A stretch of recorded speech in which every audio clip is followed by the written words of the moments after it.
Awesome. So we're just going to wait for people to come into the room. We will start at 11:01, irrespective of what's going on. But for those of you showing up, we're just delighted that you're here, and to reiterate that we're here with wonderful experts in peer involvement and research and developing implementation tools around peer involvement. And I will do a more formal introduction in just a moment. But for now, we'll just wait for another few seconds to people come into the room, and then I will do my introduction. But I'm just blathering on in my Irish way to welcome you all for the next little half a minute or so.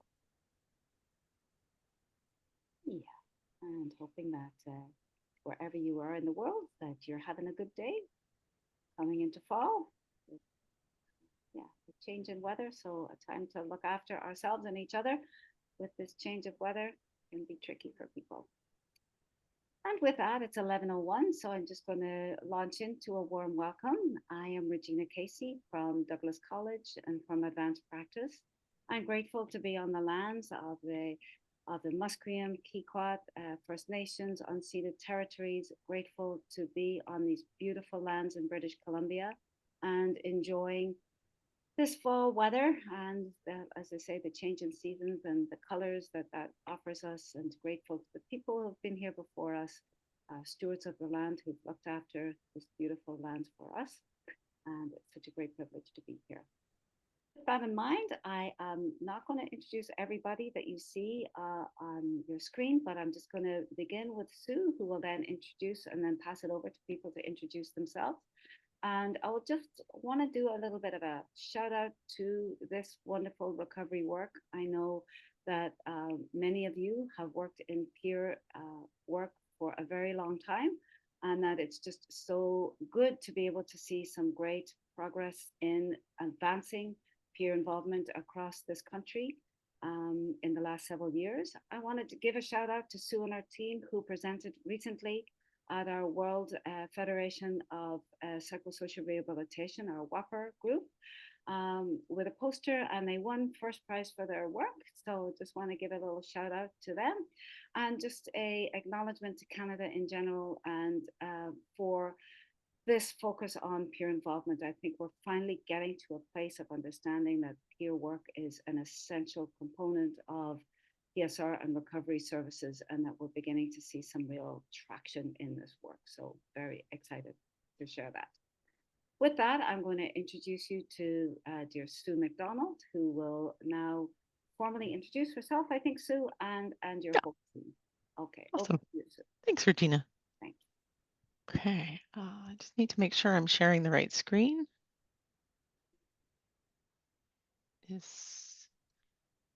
Are you seeing just the screen or my notes? your notes at the moment, Sue. Oh, geez. Okay. Sorry about that. Take your time. That's all right. Mm-hmm. Yeah. How about now? Beautiful. Absolutely perfect. Oh, fabulous. Thank you. Yeah, no anxiety here at all. You did great.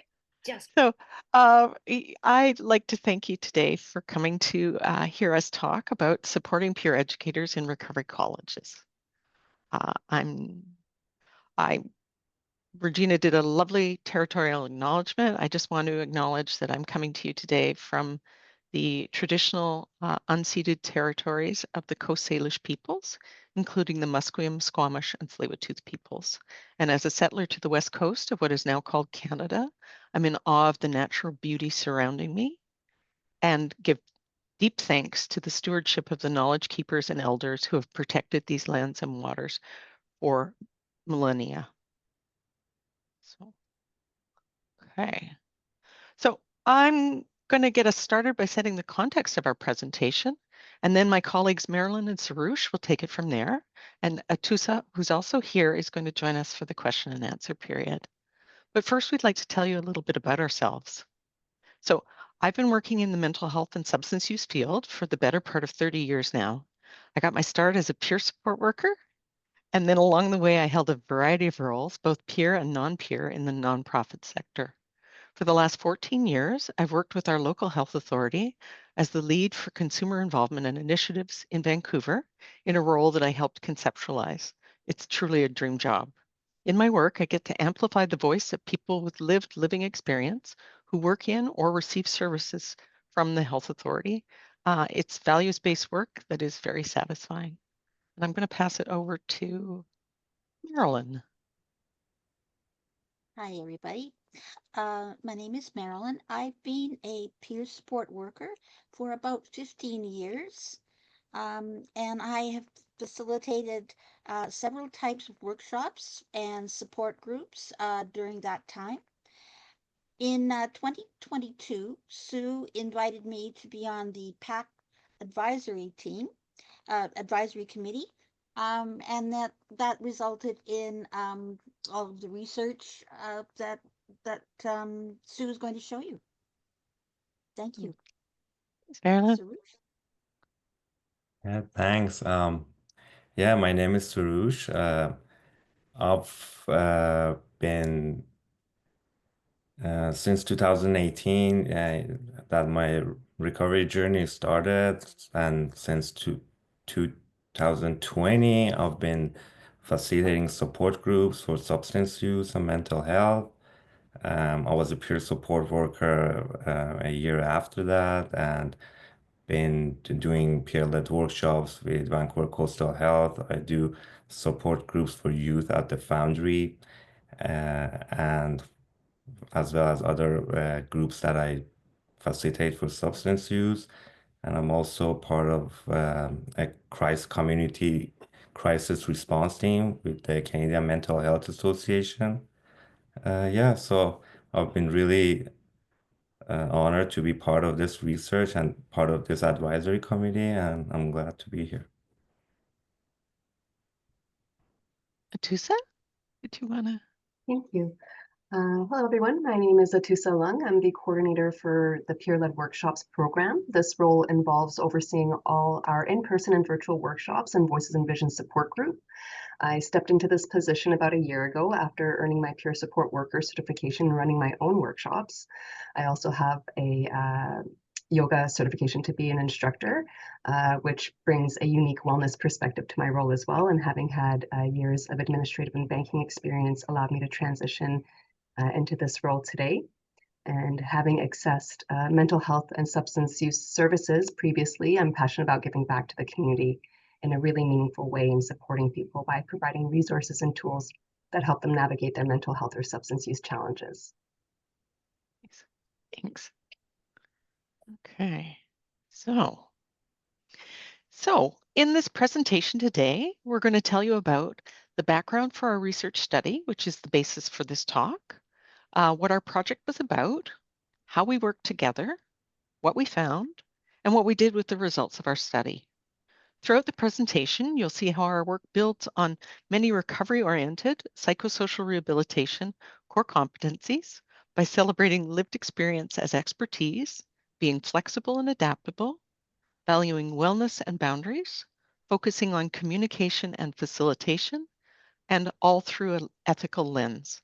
Our project was grounded in participatory action research, harnessing the energy, enthusiasm, and wisdom of peers at every step of the way. We're really pleased to tell you more about our work. Okay. So first off, I'd like to introduce you to the research project, and it's a very long title, but I'll read it out anyhow. Learning from the experiences of Recovery College peer educators and program organizers to inform the implementation of a transformative model of mental health and substance use care at Vancouver Coastal Health. So there actually were 4 phases to our work. So seizing a novel funding opportunity, we applied for and were awarded a grant to support research contributing to service improvement within the health authority with the secondary purpose of capacity building for an employee researcher, and that was me. Then we worked on planning the study. So we worked with local peers, some of who are here with us today, to develop the rationale, research questions, and survey and interview questions for the study. And then conducting the research. Our project consisted of an online survey and semi-structured interviews. We heard from 32 participants from across Canada, And at that time, there were approximately 22 recovery colleges that we reached out to. Qualitative data from the surveys and interviews were analyzed separately and then blended once we had determined the overarching themes. And finally, we focused on reporting out. So we were committed to translating our work into practical, accessible information, and we shared our progress through reports and online tools along the way. Findings were also packaged into a tangible toolkit, a peer-reviewed academic article, several conference posters, and now this webinar. And we're really pleased to be here. Let's see. Okay, so where it all began. In the fall of 2020, a group of enthusiastic staff, peer facilitators, and other community partners came together to envision a recovery college for the Vancouver area. For programming, we decided to start with existing programs that employed peers as facilitators. And for this study, we used the broader term peer educators because in some of the college that we were interacting with, they used other terminology. We at Vancouver Coastal Health are committed to our peer programs and supporting the people who bring their lived and living experience with mental health and substance use expertise to this work, and it was the impetus to do this research. By 2022, we had identified this incredible funding opportunity to help us dive deeper into this important peer work. We were awarded 18 months of funding, which was extended by a full year to help us complete the project. A much appreciated accommodation. And now I'll tell you more about our study. So, despite their pivotal role with recovery colleges, promoting empowerment, mutual learning, and challenging traditional power dynamics, peer educators with recovery colleges remain underrepresented in the academic literature. While existing studies often highlight the experiences of students and clinical staff, limited research focuses exclusively on the perspectives of peer educators who co-produce and deliver recovery college programming. And to our knowledge, no prior study had explored peer educator experiences as a pathway to improving program design and outcomes. We had two objectives. First, we wanted to know the factors that contribute to the success of peer educators in those colleges, and then what could be done differently to support them and other peer educators. And so we invited peer educators and program organizers with Canadian recovery colleges to share their experiences about program delivery, training, and support of peer educators. We also plan to use this data to co-develop actionable strategies to sustain peer educator involvement in our new recovery college and to enhance the overall program effectiveness. And now I'll pass you over to Sarush and Marilyn to go into more detail about our process and findings. Thanks, Sue. Yeah, so from our research, we identified these 5 themes for sustaining peer educator engagement: inclusivity, connectedness, adaptability, empowerment, and the implementation factors. Practical recommendations emerged for recruitment, training, and workplace support. Our finding emphasized the need for an inclusive, adaptable, and empowering environment to sustain peer educators' involvement in recovery colleges. So here Yeah, is one of the quotes from one of the other recovery college's peer educators that we interviewed. I think in recruiting aspect, I'm sorry, I think in the recruiting aspect, diversity and inclusion is really important. There's no racial diversity on our team. I would say prioritizing diversity in the recruitment is important because representation in staff is so important, regardless of the work that you're doing. People want to see others they can relate to and connect with and feel safe with. Repeating that, people want to see others they can relate to, connect with, and feel safe with. So that's one of the themes that Sarush talked about, inclusivity. That's keeping our recovery colleges workforce and courses offered to be reflective of the communities that we do work in, embracing diversity, equity, and accessibility. So under the sub-themes of embracing diversity, we want to welcome and value diverse backgrounds in the peer facilitators and program organizers. We also want to promote equity on the team, ensuring that fairness and equity within the team, which is a no top-down approach with shared leadership and rotating responsibilities. As one peer educator noted, we're all learning together. We all have knowledge. We all have the same power, the same place. In this way, even the trainers don't pretend they are experts. We're all learners. Also, fostering accessibility. We provide materials and offerings in multiple formats for for accessibility. For example, online and or in-person workshops and support groups. That thereby implementing measures to keep recovery college programs and services accessible to all, including those with differing abilities or limited resources.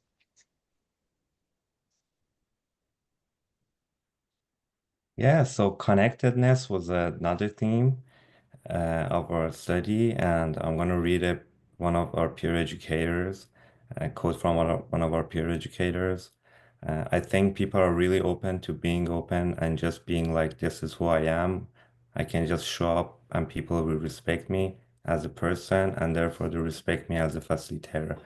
I think this quote really shows, how important, why big part of why people relate to peer educators and recovery college programs, and how it fosters better connections, and it helps build stronger, compassionate relationships and a non-judgmental environment in the recovery colleges.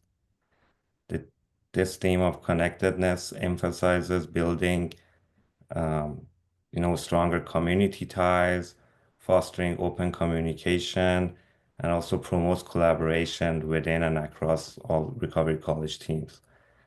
Our study participants identify creating a welcoming, non-judgmental environment as essential for helping peer educators and participants of the programs feel safe and supported. Um, our this theme is reflected in three sub-themes. We divided to better reflect this theme. First one is communication and collaboration within the recovery college team. And the second one is collaboration with other recovery college centers. And third is community connection.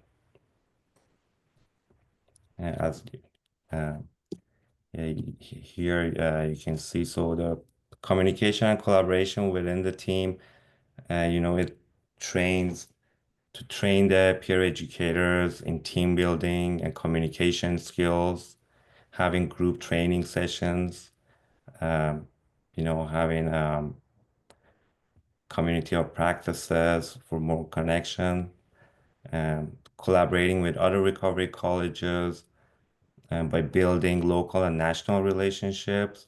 Some provinces have also regional networks, and there is a national community of practice. So this sub-theme really focuses on program to program sharing. And third is our community connection.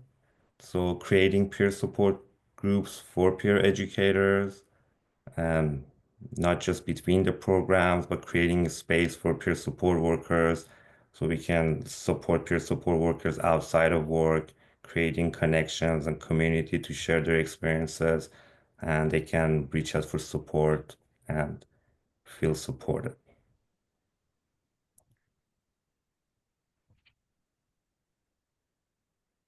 So another theme is organizational adaptability. And here's another quote from a program organizer that we interviewed. Because there are so many things that are uncertain, we don't know how something is going to work. Try what you think is the best of all the ideas and just see how it goes. And then just keep on evolving. Everything we do is failing forward.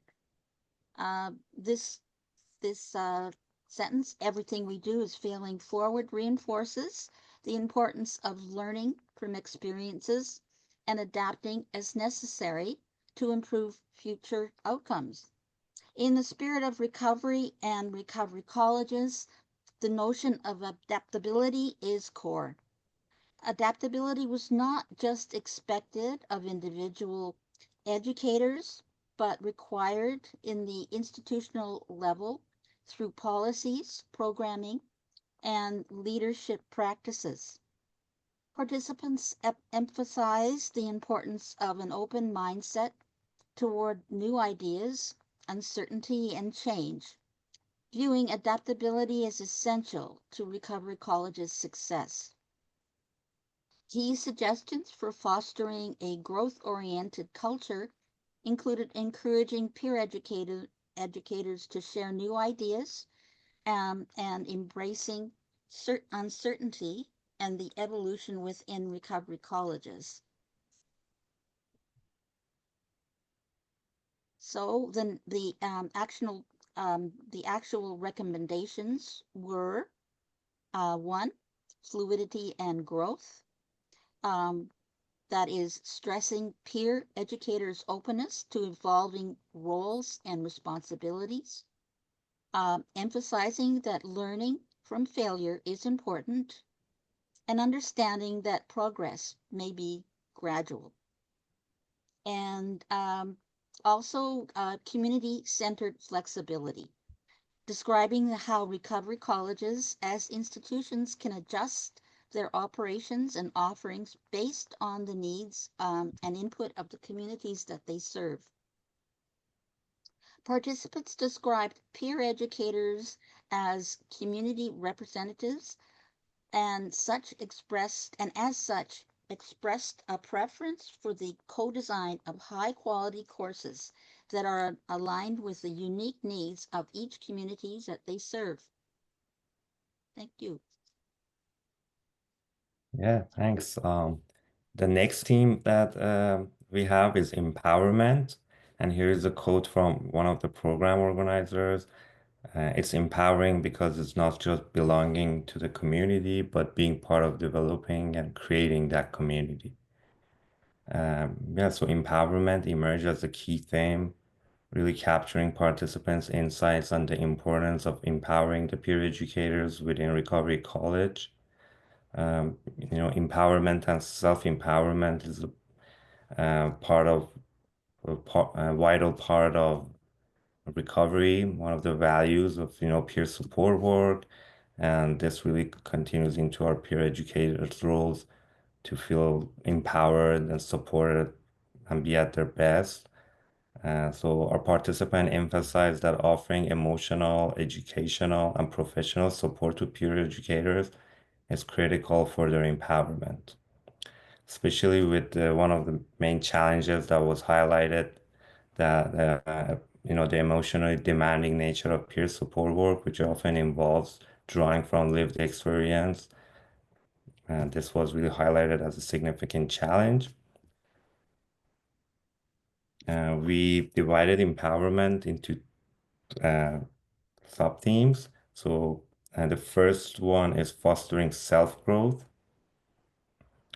All participants suggested wellness plans as an essential tool for preventing burnout and suggested ensuring that peer educators have fully recovered before taking on intensive work.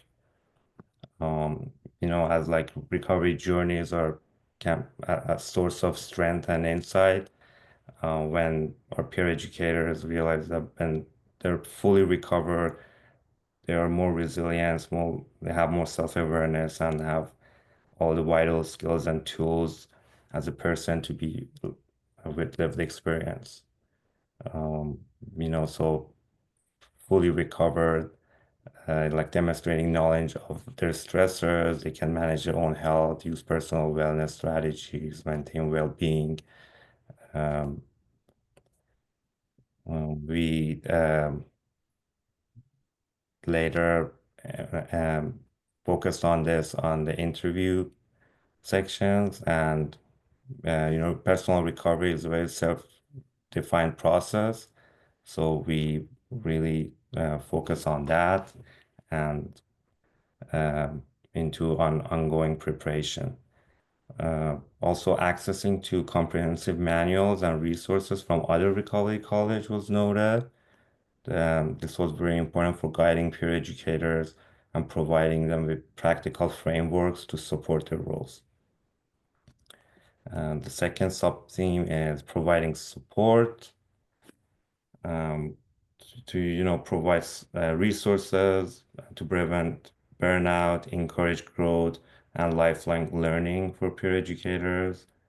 Again, with the emotionally demanding nature of this job, um, peer educators emphasize on having access to education support to feel empowered.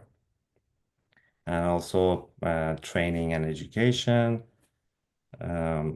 Really, peer educators emphasize that when they have both theoretical education, but also hands-on training, they feel more confident and competent in delivering high-quality programs.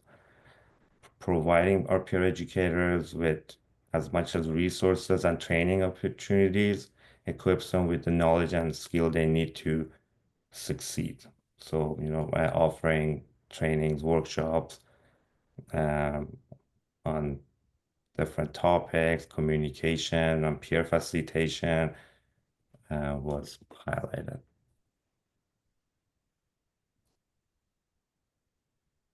And finally, we talked about implementation factors. Here's another quote from a program organizer that we interviewed.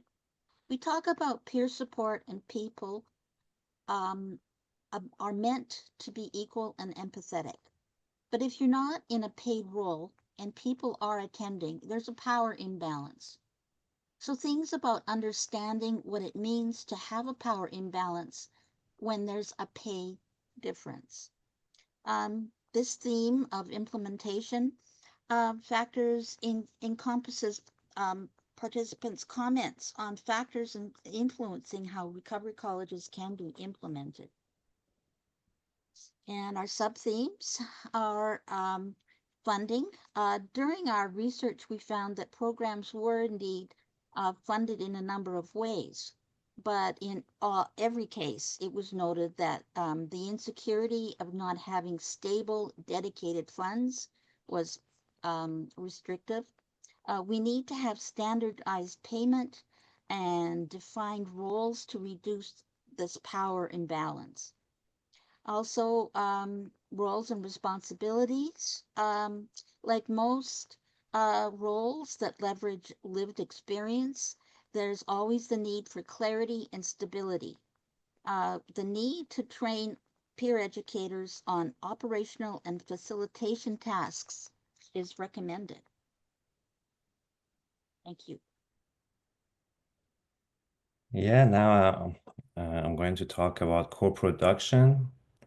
So to ensure that our work was grounded in real experience, we formed a peer advisory committee composed of individuals with lived and living experience in mental health and substance use, and who have also worked as peer educators. Peers played a dual role as advisors and research assistants, helping design the project from the start. So we were not just participants.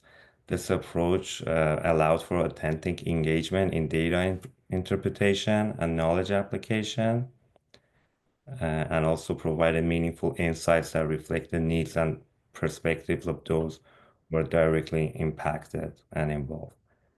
By focusing on support and recognition, we aim to create a sustainable, inclusive research environment So this co-production process really framed, our peer educators as co-creators, not just participants, and really encourages co-learning as opposed to, expert models. Yeah. So here is a quote by me, based on being part of this project was such a positive and meaningful experience. I felt supported and valued every step of the way, and I really appreciated how inclusive and collaborative it was, especially with peers with lived experience at the core. It was a great opportunity to learn not just about the topics, but also about how thoughtful co-production can make a real difference. Yeah, I like to say like this was my first experience, being in a peer support roles and peer educators, but this was the first time that I was part of a co-production um, process, and I found it very valuable, and yeah, it was a great experience. Thank you, Sarush. My quote that I contributed was, I appreciate the time and effort made to ensure that peers, those of us with lived experience, have truly been encouraged to contribute to the development of this Vancouver chapter of the Recovery College. Peer educators' expertise is considered invaluable in this study, as it should be for the continuation of all peer-led educational initiatives in mental health. I was very impressed, as I say, that we were included in just about every aspect of the development of the research that was or development of this presentation of the research that we went through during the time with this committee. We were always considered. Our input was very valuable to the Sue and the research coordinator. So again, I was impressed and always felt very well represented. Here's a quote from Betsa, our research coordinator. Unfortunately, she couldn't be here today. Her quote is her contribution. In this community-based project, co-leading with peer advisors transformed rigid research steps into a flexible circular process, embracing complexity and discomfort that comes with it. Our team grew like a tree rooted in connection, communication, and empowerment, branching into broader, more sustainable outcomes.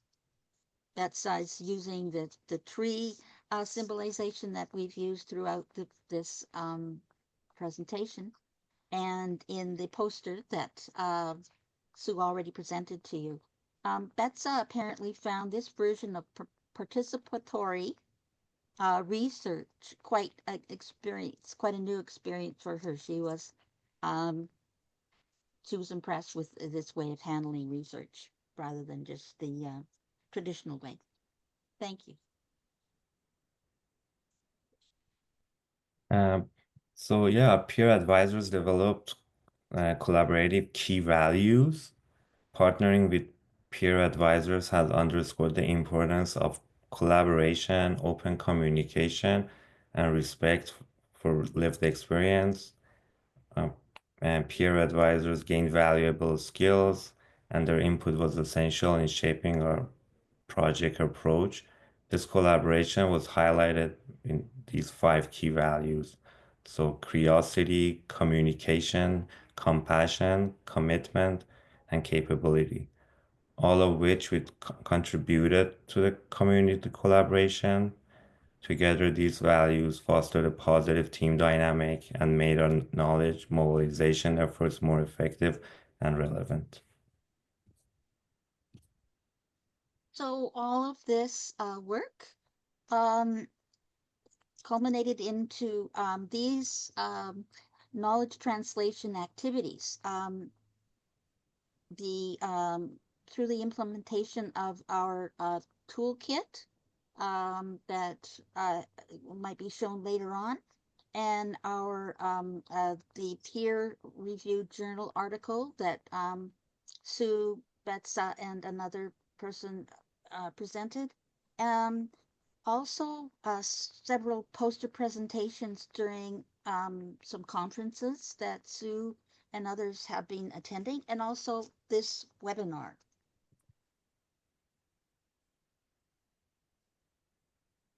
Yeah, and in Toolkit, we wanted a tangible tool to support our local peers and other recovery colleges. Here is a snapshot of a toolkit cover. Our focus was on like practical tips for recruitment, training, and support. And we also offer some suggested resources as well. The this toolkit highlights having some wellness planning and really helps to address burnout and emotional labor. The concept, the layout, and content were all produced by our peer staff, peer educators, and advisors, and we are very pleased with the result. You can find the toolkit is available on Vancouver program website. It's spotlightonmentalhealth.com. And you can also access the link at the bottom of that contents page on this slide. And we also have a QR code that you can access the toolkit.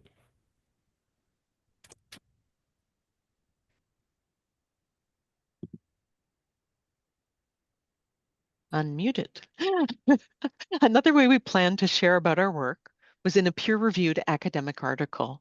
We were committed to publishing in an open source journal to ensure equitable access to our findings, and the article can be accessed directly through the QR code or link noted on this slide.